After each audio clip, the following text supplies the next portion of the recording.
जब 16 साल का था खलनायक देख ली उस दिन। नमस्कार भैया, हम आपके छोट भाई सिंगर राहुल राज मौर्य आप लोग के पैर छू के प्रणाम करतानी। आज हम आप लोग खातिर एगो रिकॉर्डिंग फिर से लेके आ चुकल बानी। पहला रिकॉर्डिंग जौन हमार रहे बाबा धर्म सिंह के ऊपर, ओके आप लोग ढेर सारा प्यार और दुलार देनी जा, जैसे हमके बहुत अच्छा लागल। वही प्यार दुलार के फिर ज़रूरत बा वीडियो में।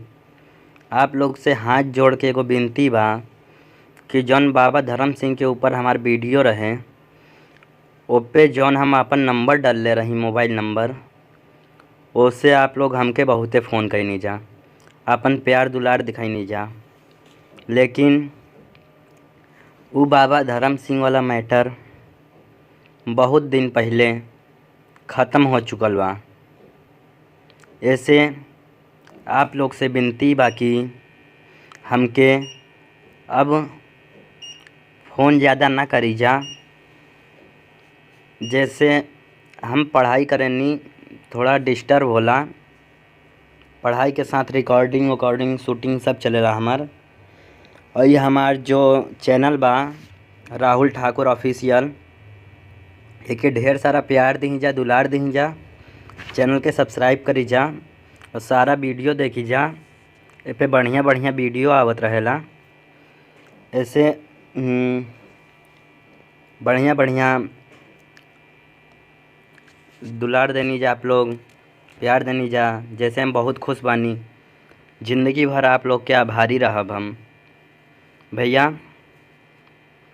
ये वीडियो जौन हम आप लोग के देखावतनी, एके ज़्यादा से ज़्यादा शेयर करी जा, चैनल के सब्सक्राइब करी जा, बेल आइकन दबाई जा, कमेंट में ज़रूर बताई कि आपके पहला वीडियो कैसन लागल रहे और ये वीडियो कैसन बा। उन नंबर पे बहुत फ़ोन आइल, बहुत आशीर्वाद मिलल हमके। कितना लोग जान से मारे की धमकी भी दिलस हमके, लेकिन 100 में से 10 आदमी धमकी दिलस तो 90 आदमी हमरा साथ में रहे। ऐसे हमके आज तक डर ना लागल।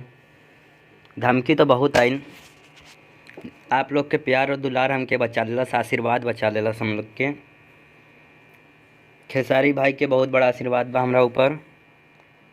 आप लोग बिहार के सभी हमार छोट बड़ भाई सब लोग के आशीर्वाद बा हमरा ऊपर। तो हम राहुल राज मौर्य आप लोग के पैर छू के प्रणाम करत हई। और ये ऑडियो जो हम डालत हई ये के ज़्यादा से ज़्यादा शेयर करब जा। और पहला वीडियो जैसे प्यार देनी जा वैसे एहो वीडियो हमके प्यार की ज़रूरत बा। तो भैया हाथ जोड़ के निवेदन बा कि ज़्यादा से ज़्यादा शेयर करब जा, लाइक करब जा, कमेंट करब जा। धन्यवाद भैया। आप लोग के छोट भाई राहुल राज मौर्य।